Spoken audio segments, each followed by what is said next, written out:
ఆయన మాటలకు తూటాలు కూడా తలొగ్గాల్సిందే. ఆయన రాతలకు నేల, బెంచి, బాల్కనీ అని తేడా లేకుండా మోత మోగాల్సిందే. రాసే కాగితాలు కాలర్ ఎగరేస్తాయి. ఈయన పెన్ను పేట్రేగే వేగంలో.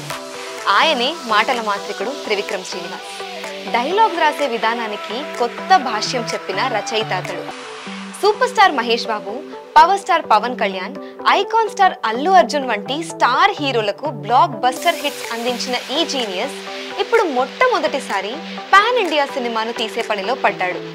బన్నీతో హ్యాట్రిక్ హిట్స్ కొట్టిన గురూజీ ఇప్పుడు 4వ సినిమాకు నడుం బిగించారు. శివుణ్ణి వెతుక్కుంటూ వెళ్లే కార్తికేయుడి కథ ఆధారంగా ఈ సినిమా కథ ఉండబోతుందని వినికిడి. తెలుగు భాషకు, తెలుగు సాహిత్యానికి ఈ సినిమాలో పెద్ద పీట వేయబోతున్నట్లు తెలుస్తోంది.